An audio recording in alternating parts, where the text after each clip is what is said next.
എല്ലാവർക്കും പുതിയൊരു വീഡിയോയിലേക്ക് സ്വാഗതം. നമ്മളിന്ന് പോകുന്നത് കർണാടകയിലെ ചിക്കമംഗ്ലൂർ ജില്ലയിലെ നേത്രാവതി പീക്ക് ട്രക്കിംഗ് ആണ്. അപ്പോൾ ബഡ്ജറ്റ് ഫ്രണ്ട്ലി ആയിട്ട് നമുക്ക് എങ്ങനെ പബ്ലിക് ട്രാൻസ്പോർട്ട് യൂസ് ചെയ്ത് പോയി വരാമെന്നുള്ളതാണ് ഞാൻ ഈ വീഡിയോയിൽ കാണിക്കുന്നത്.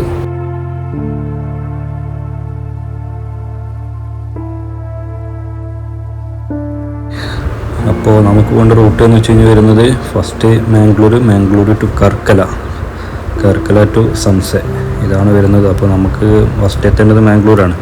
മാംഗ്ലൂർ എത്താനുള്ള ഓപ്ഷൻ എന്ന് വെച്ച് കഴിഞ്ഞാൽ കേരളത്തിൽ നിന്ന് 2 ഓപ്ഷൻ ഉണ്ട്. പബ്ലിക് ട്രാൻസ്പോർട്ട് ആണെന്നുണ്ടെങ്കിൽ ട്രെയിൻ യൂസ് ചെയ്യുക, അല്ലാന്നുണ്ടെങ്കിൽ നമുക്ക് ബസ് അവൈലബിൾ ആണ്, KSRTC അവൈലബിൾ ആണ്. അപ്പോൾ ഞാൻ യൂസ് ചെയ്തത് ട്രെയിനാണ് യൂസ് ചെയ്തിട്ടുണ്ടായിരുന്നത്. ട്രെയിനിൽ ഓൾറെഡി ഞാൻ സ്ലീപ്പർ ക്ലാസ് ടിക്കറ്റ് ബുക്ക് ചെയ്തിട്ടുണ്ടായിരുന്നു. ട്രെയിൻ അല്ലാതെ പിന്നെ നമുക്കൊരു ഓപ്ഷൻ ഉള്ളത് ബസ്, KSRTC ബസ് അവൈലബിൾ ആണ്. മാംഗ്ലൂർക്ക് ബസ് അവൈലബിൾ ആണ്. ബസ്സും വേണമെന്നുണ്ടെങ്കിൽ നമുക്ക് യൂസ് ചെയ്യാം. പുലർച്ചെ 4 മണിക്ക് എത്തേണ്ട ട്രെയിനായിരുന്നു. പക്ഷേ ട്രെയിൻ ലേറ്റ് ആയതുകൊണ്ട് നമ്മൾ എത്തിയപ്പോഴേക്കും 8 മണിയായിരുന്നു. അതുകൊണ്ട് നമ്മൾ പ്ലാനിങ് എല്ലാം പാളിയിട്ടുണ്ടായിരുന്നു. ഇവിടെ നമുക്ക് ട്രക്കിങ്ങിന് വരുന്ന ചാർജസ് എന്ന് പറഞ്ഞു കഴിഞ്ഞാൽ 500 രൂപയാണ് ട്രക്കിങ്ങിന് വരുന്നത്. അതായത് ട്രക്കിങ്ങിൻ്റെ ഫീസായിട്ട് നമ്മൾ ഫോറസ്റ്റ് ഡിപ്പാർട്ട്മെൻറ്റിൽ കൊടുക്കേണ്ടതാണ് 500. പിന്നെ ഗൈഡിന് 1000 വരും. അതുപോലെ അവിടുന്ന് ജീപ്പ് എടുക്കുമ്പോൾ ഒരു 2000 വരും. ഇതെല്ലാം നമുക്ക് മറ്റുള്ളവരായി ഗൈഡിൻ്റെ ഫീയും അതുപോലെ ജീപ്പിൻ്റെ ഫീയും നമ്മൾ മറ്റുള്ളവരായിട്ട് ഷെയർ ചെയ്യാന്നുണ്ടെങ്കിൽ നമുക്ക് അറൗണ്ട് ഒരു 300 to 400 റുപ്പീസ് നമുക്ക് വരുള്ളൂ. ഈ 500 ഫോറസ്റ്റിൽ കൊടുക്കുന്നത് നമ്മളവിടെ എന്തായാലും കൊടുക്കണം. അതുപോലെ നമ്മൾ വരുന്നതിന് മുന്നേ ചെയ്യേണ്ട ഒരു കാര്യം എന്ന് വെച്ച് കഴിഞ്ഞാൽ ഫോറസ്റ്റ് ഡിപ്പാർട്ട്മെൻറ്റിൻ്റെ അപ്പോയിൻമെൻറ്റ് എടുക്കണം. അപ്പോൾ അവരെ സൈറ്റിൽ കയറി അപ്പോയിൻമെൻറ്റ് എന്നാണ് നമ്മൾ ട്രക്ക് ചെയ്യുന്നതിൻ്റെ അപ്പോയിൻമെൻറ്റ് എടുക്കണം. അതിൻ്റെ ലിങ്ക് ഞാൻ ഡിസ്ക്രിപ്ഷനിൽ കൊടുക്കാം. അങ്ങനെ രാവിലെ 8 മണിക്കാണ് നമ്മൾ മാംഗ്ലൂർ സ്റ്റേഷനിൽ എത്തിയത്. അപ്പോൾ ഞാൻ അവിടെ നിന്ന് ഒരു ഓട്ടോ വിളിച്ച് ബസ് സ്റ്റാൻഡിലേക്ക് പോകുന്നതിനെക്കാട്ടും ബെറ്റർ ഓട്ടോക്കാരൻ പറഞ്ഞത് ഇവിടെ ബസ് സ്റ്റോപ്പ് ഉണ്ട്, ബസ് സ്റ്റോപ്പിലേക്ക് പോകുകയെന്നുണ്ടെങ്കിൽ അവിടെ നിന്ന് കർക്കലേക്കുള്ള ബസ് കിട്ടുമെന്ന് പറഞ്ഞു. അങ്ങനെ ഞാൻ അവിടെ നിന്ന് ഓട്ടോ വിളിച്ച് 80 രൂപയാണ് ഓട്ടോ കൊടുത്തത്. നേരെ കർക്കലേക്കുള്ള ബസ് കിട്ടുന്ന ബസ് സ്റ്റോപ്പിലേക്ക് പോയി. ബസ് സ്റ്റോപ്പിൻ്റെ ലൊക്കേഷൻ വേണമെന്നുണ്ടെങ്കിൽ ഞാൻ ഡിസ്ക്രിപ്ഷനിൽ കൊടുക്കാം. അവിടെ നിന്ന് കർക്കലേക്കുള്ള ബസ്സാണ് നമ്മൾ കയറേണ്ടത്. ഇതാണ് കർക്കല ബസ് സ്റ്റാൻഡ് വരുന്നത്, കർക്കല ബസ് സ്റ്റാൻഡ്. അപ്പോൾ ഇവിടേക്ക് ഏകദേശം മംഗലാപുരം ടു കർക്കലേക്ക് എനിക്ക് ചാർജ് വന്നത് 75 രൂപ ചാർജ് വന്നിട്ടുണ്ടായിരുന്നത്. അപ്പോൾ ഞാനവിടെ എത്തിയപ്പോഴേക്കും ഏകദേശം 10:30 മണിയായിരുന്നു. 10:30 ആയതുകൊണ്ട് അവൾ അന്വേഷിച്ചിൽ പറഞ്ഞു രാവിലത്തെ ബസ് ഓൾറെഡി പോയിക്കണ്, ഇനി സംസയ്ക്കുള്ള ബസ് 12 മണിക്കുള്ളൂ എന്ന് പറഞ്ഞു. അപ്പോൾ അതുകൊണ്ട് എനിക്ക് അന്ന് ട്രക്ക് ചെയ്യാൻ പറ്റിയിട്ടുണ്ടായിരുന്നില്ല. ഞാൻ പിറ്റത്തെ ദിവസത്തിനാണ് പിന്നെ ട്രക്കിങ് വീണ്ടും പുതിയൊരു അപ്പോയിൻമെൻറ്റ് എടുക്കുക ചെയ്തിട്ടുണ്ടായിരുന്നത്. എനിക്ക് ഏകദേശം കർക്കല ടു സംസ എനിക്ക് ബസ്സിൻ്റെ ചാർജ് വന്നത് 118 രൂപയാണ് ബസ്സിന് ചാർജ് വന്നിട്ടുണ്ടായിരുന്നത്. പിന്നെ അതുകൊണ്ട് ലേറ്റായ കാരണം എനിക്കിവിടെ റൂം എടുക്കേണ്ടി വന്നു. പിറ്റത്തെ ദിവസത്തിനാണ് ട്രക്കിങ് ഞാൻ ബുക്ക് ചെയ്തിട്ടുണ്ടായിരുന്നത്. അതുകൊണ്ട് എനിക്ക് ഇവിടെ ഹോം സ്റ്റേ എടുക്കേണ്ടി വന്നു. അതിൻ്റെ ചാർജും എനിക്ക് വന്നിട്ടുണ്ടായിരുന്നു. പിന്നെ 2.5 മണിക്കൂർ ഏകദേശം നമുക്ക് യാത്രയുണ്ട് സംസയ്ക്ക് എത്താൻ വേണ്ടിയിട്ട്. പക്ഷേ 2.5 മണിക്കൂറും പോകുന്നത് ഏകദേശം ആൾമോസ്റ്റ് ഒരു 80% പോകുന്നത് നമ്മൾ ഫോറസ്റ്റ് ഏരിയ കാരണം നമുക്കങ്ങനെ യാത്ര ചടപ്പോ അങ്ങനത്തെ കാര്യങ്ങളൊന്നും ഉണ്ടാവുന്നില്ല. അങ്ങനെ ഞാൻ സംസയിലെത്തിയപ്പോൾ തന്നെ ഏകദേശം ഒരു അറൗണ്ട് 3 മണിയായി. 3 മണിക്കാണ് ഞാൻ സംസ എത്തിയത്.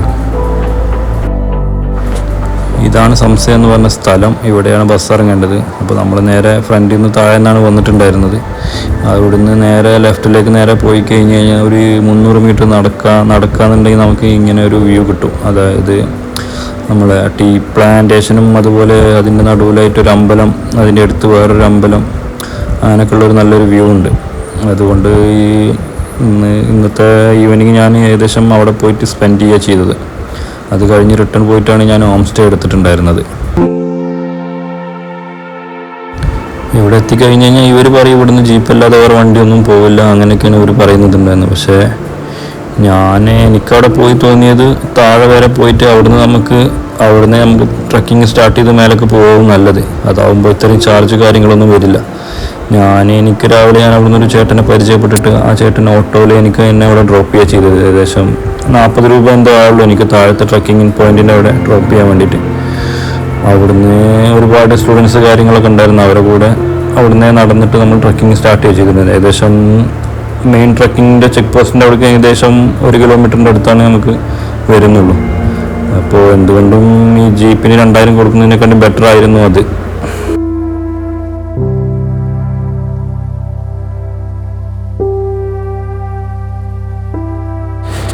അപ്പോൾ ഇതാണ് ട്രക്കിങ് സ്റ്റാർട്ട് ചെയ്യുന്ന ശരിക്കും പോയിന്റ് പറഞ്ഞു കഴിഞ്ഞാൽ ഇവിടെ നിന്നാണ് ഓഫ് റോഡ് തുടങ്ങുന്നത്.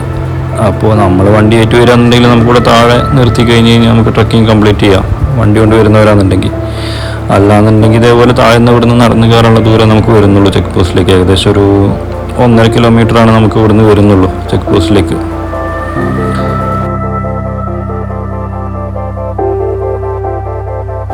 ഇതുപോലുള്ള വഴിയാണ് നമ്മൾ പോകുന്ന വഴിക്കൊക്കെ. ഇതുപോലെ ചെറിയ അരുവികൾ കാര്യങ്ങളൊക്കെ നമുക്ക് പോകുന്ന വഴിക്ക് കാണാൻ പറ്റും. അപ്പോൾ ഇനി മുകളിലെത്തിയിട്ടുള്ള ബാക്കി വ്യൂ നമുക്ക് കാണാം. അപ്പോൾ എനിക്ക് അവിടുന്ന് ചെക്ക് പോസ്റ്റിൽ എന്നോട് അപ്പോയിൻമെൻറ്റ് കാര്യങ്ങളൊന്നും ചോദിച്ചിട്ടൊന്നും ഉണ്ടായിരുന്നില്ല. അവർ ഡയറക്റ്റ് 500 രൂപ കൊടുത്തില്ല ഒരു ടിക്കറ്റ് വന്ന്. പിന്നെ എനിക്ക് അവിടുന്ന് മംഗലാപുരത്ത് വന്നിട്ടുള്ളൊരു ടീമുണ്ടായിരുന്നു, അവരുടെ കൂടെയാണ് ഞാൻ ജോയിൻ ചെയ്തിട്ടുണ്ടായിരുന്നത്. അപ്പോൾ എനിക്ക് ഗൈഡിൻ്റെ ഫീ ആകെ വന്നത് 100 രൂപയാണ്. ഗൈഡിന് 100 രൂപ കൊടുത്ത് ആ ഒരു ഫീയേ വന്നിട്ടുണ്ടായിരുന്നുള്ളൂ. ഇങ്ങോട്ട് പോകണമെന്നുണ്ടെങ്കിൽ ഗൈഡ് മസ്റ്റാണ്. ഗൈഡില്ലാതെ അവിടുന്ന് ചെക്ക് പോസ്റ്റിൽ നിന്ന് കടത്തി വിടില്ല. കാരണം പോകുന്ന വഴി കാര്യങ്ങളൊക്കെ അങ്ങനെ അത്രയും ഡേഞ്ചർ ആയതുകൊണ്ടാണ് ഗൈഡ് മസ്റ്റാണെന്ന് അവർ പറയുന്നത്. ഗൈഡില്ലാതെ ചെക്ക് പോസ്റ്റിൽ നിന്ന് ഫോറസ്റ്റിൻ്റെ ആൾക്കാർ കടത്തി വിടില്ല. അങ്ങനെയാണ് ഞാൻ അവരുടെ കൂടെ ജോയിൻ ചെയ്തിട്ടാണ് ഞാൻ ട്രക്കിങ് സ്റ്റാർട്ട് ചെയ്തിട്ടുണ്ടായിരുന്നത്. പോകുന്ന വഴിയെല്ലാം അടിപൊളിയായിരുന്നു. ബാക്കി കാര്യങ്ങളൊക്കെ നിങ്ങൾക്ക് വീഡിയോയിൽ കാണാൻ പറ്റും.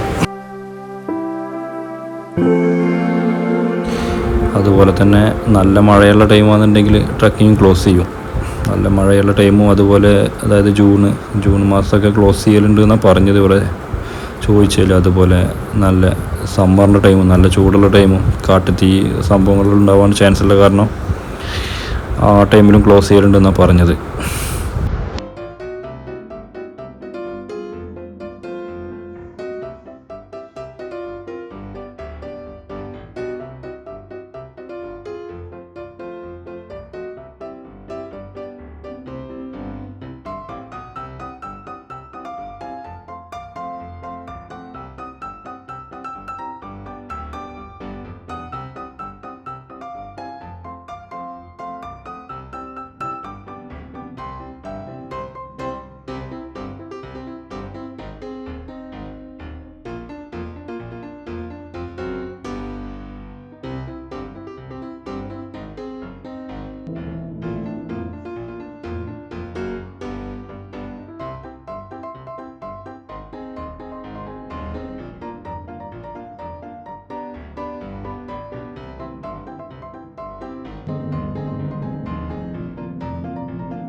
ഈ പോകുന്നതാണ് നമ്മളെ ഗൈഡായിട്ട് നമ്മളെ കൂടെ ഉണ്ടായിരുന്ന ചേട്ടനാണിത്.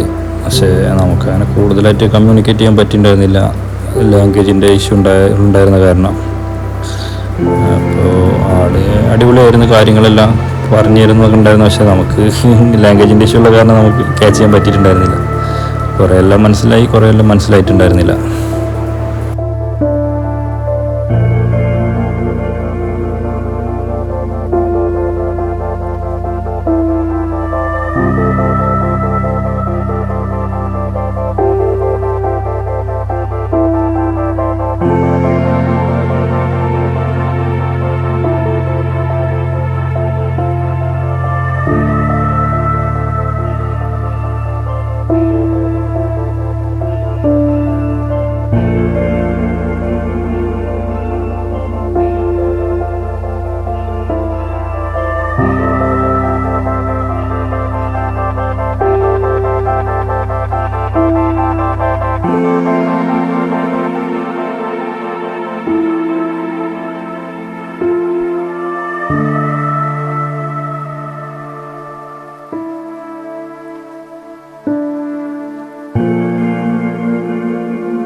അതുപോലെ നമ്മുടെ ഗൈഡ് നമുക്കൊരു പഴം പറിച്ചു തന്നു. എന്താ അതിൻ്റെ പേര് എന്താണെന്ന് അറിയില്ല. എന്തായാലും നല്ല ടേസ്റ്റ് ഉണ്ടായിരുന്നു സാധനം. ഇതാണ് ആ സാധനം.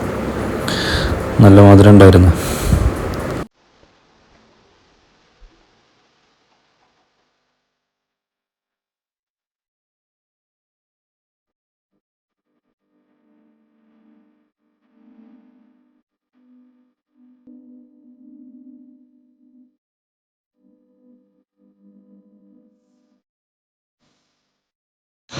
അതുപോലെ പോകുന്ന വഴിക്കെല്ലാം നമുക്ക് ഇതുപോലെ അരുവികൾ കാണാൻ പറ്റും.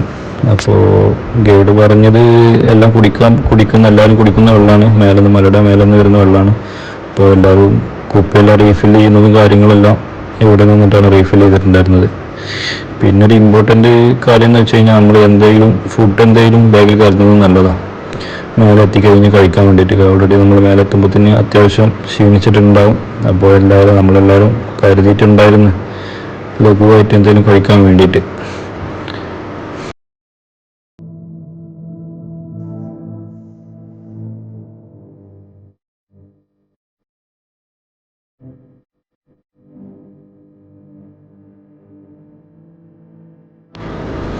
അതുപോലെ ഇവിടുന്ന് അങ്ങോട്ടാണ് നമുക്ക് കുത്തനെയുള്ള കയറ്റങ്ങൾ വരുന്നത്. ബാക്കിയെല്ലാം നമുക്ക് കാടിനുള്ളിലൂടെ നേരെ പോരാനുള്ളതേ ഉണ്ടായിരുന്നുള്ളൂ. പക്ഷേ ഇവിടുന്ന് അങ്ങോട്ട് ഫുള്ള് കുത്തനെയുള്ള കയറ്റായതുകൊണ്ട് ഇവിടെ എത്തിയതിലാണ് എല്ലാവരും ഒന്ന് കുറച്ച് കഷ്ടപ്പെട്ടത്.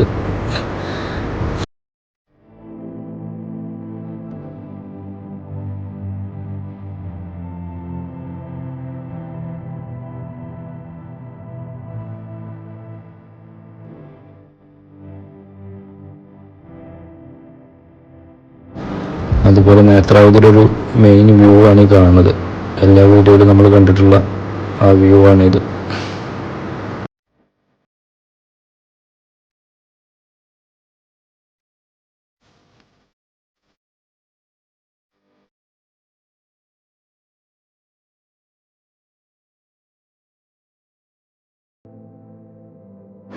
അങ്ങനെ ഇതാണ് നമ്മൾ മേലെത്തിയിട്ടുള്ള വ്യൂ ആണിത്.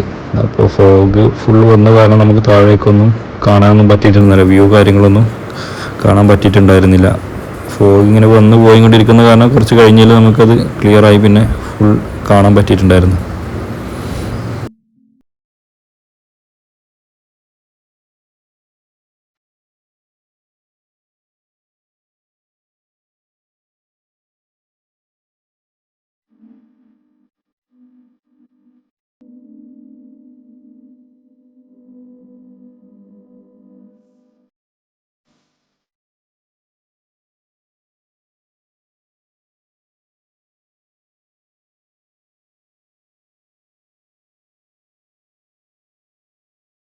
അപ്പോൾ ട്രക്കിംഗ് ഒക്കെ ഇഷ്ടപ്പെടുന്ന ആൾക്കാർ മസ്റ്റായിട്ട് വന്നിരിക്കേണ്ട ഒരു പ്ലേസാണ് നേത്രാവതി പീക്ക്. അപ്പോൾ രാവിലെ മോർണിംഗ് നമ്മൾ 7 മണിക്ക് ചെക്ക് പോസ്റ്റ് മേലെ ഓപ്പൺ ആക്കും. അപ്പോൾ അതിനനുസരിച്ച് നേരത്തെ വരികയാണെന്നുണ്ടെങ്കിൽ നമുക്ക് തിരിച്ചൊരു 2:30 3 മണിൻ്റെ ഉള്ളിൽ തിരിച്ച് സംസയ്ക്ക് എത്താനുള്ളതിൽ നമുക്ക് തിരിച്ചിറങ്ങാൻ പറ്റും. അങ്ങനെയെന്നുണ്ടെങ്കിൽ 3:30ക്കാണ് ലാസ്റ്റ് ബസ് സംസയെന്നുള്ളത്. സംസയിൽ നിന്ന് 3:30ക്ക് ബസ് കിട്ടിക്കഴിഞ്ഞ് കഴിഞ്ഞാൽ നമുക്ക് കർക്കലെത്തിക്കഴിഞ്ഞാൽ അവിടുന്ന് എപ്പോഴും മംഗലാപുരത്തേക്ക് ബസ് കിട്ടും. അത് 3:30 ബസ് മിസ്സായി കഴിഞ്ഞാൽ പിന്നെ നമ്മൾ പിന്നെ ഇവിടുന്ന് നമുക്ക് വേറെ ഓപ്ഷൻ ഇല്ല. എത്താനുള്ള. പിന്നെ നമ്മളിവിടെ റൂം വീണ്ടും എടുക്കേണ്ടി വരും. അത് നമുക്കൊരു എക്സ്പെൻസായി മാറും. അപ്പോൾ ഞാനിതിൻ്റെ ലൊക്കേഷനും കാര്യങ്ങളും എല്ലാം ഞാൻ ഡിസ്ക്രിപ്ഷനിൽ അപ്ഡേറ്റ് ചെയ്യുന്നതാണ്. അപ്പോൾ നിങ്ങൾക്ക് എന്തെങ്കിലും ഡൗട്ട് ഉണ്ട് വെച്ച് കഴിഞ്ഞാൽ കമൻറ്റിൽ ചോദിച്ചാൽ ഞാൻ റിപ്ലൈ തരാം. ഒറ്റയ്ക്ക് പോരാനൊക്കെ ആണെന്നുണ്ടെങ്കിലും കുഴപ്പമൊന്നുമില്ല, എല്ലാവർക്കും വന്ന് പോകാൻ പറ്റുന്ന സ്ഥലം തന്നെയാണ്.